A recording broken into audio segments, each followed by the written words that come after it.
martxan jarriko den urrengo kanpaina, Tolosaldeko mankomunitateak eta ekoguneak elkarlanen, izangoa etxeko ura kanpaina, etxeko ura izena duen kanpaina, eta, bueno, bertan, ningo dana izango da Tolosaldeko jatetxe eta tabernatan, kanpaina honta txikitu dian taberna eta jatetxetan, egongo da eskuragarri, goetako pitxar bat, bertan litro bat ur edukiko duna, eta berta kontsumitzea juten dian herritarrak, aukera izango dute iturriko ura kontsumitzeko hosteleri eta taberna horietan.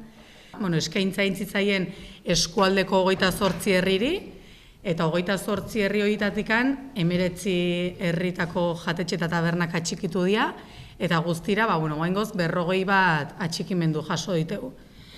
Horrek ez du esan nahi, kanpaina itxita da honikan, oaindikane bai aukera ongo da bertara atxikitzeko. Gure erronka nagusia izango litzake, ura merkaturatzeko momentu honetan, ontzitan iten da ez, uraren merkaturatzea, eta modu honta, hondakinen sorrera gutxitzeko erronka hori hartzen dugu ez. Eta kanpaina honen helburua justu hori da. Uraren konsumoan, etxetik kanpo egiten dugun uraren konsumoan, batez ere ostalaritzan kultura berri bat sustatzea. Etxean iturriko ura edaten dugun moduan, eta nik uste dut gehienok edaten dugula, zergatik ez ere, tabernetan, jatetxetan, iturriko ura edan ere ez.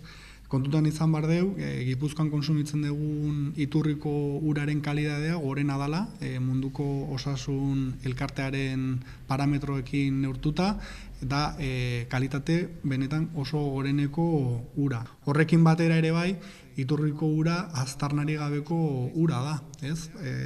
Zuzenean dator gure iturrietara, jatetxeen iturrietara, ez du garraioa, tuberien bidez egiten da, ez da beste garraio beharrik behar, ur hori garraiatzeko, eta ez ditu hondakinak sortzen, ez? Tolosaldean, Amaiak aipatu du, 28 herritan, 1000 pitxar inguru banatzeko asmoa dakagu. Jadanik, naiz eta kanpaina publiko gaur egiten dugun, jadanik 40 establizemendu inguruk baieztatu dute eta kanpainarekin bat egin dute.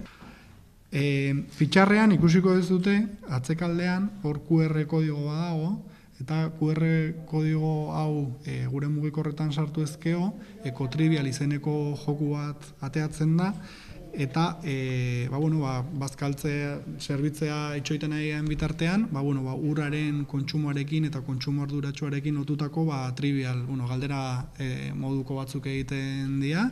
Gipuzkoa osoan, ia 400 jatetxe dira, bat egin dutenak kanpainarekin, eta kanpaina honi esker, orain arte, lortu da, hilian 62.000 ur bortilek sortzen duten plastikoa ekiditea, ez?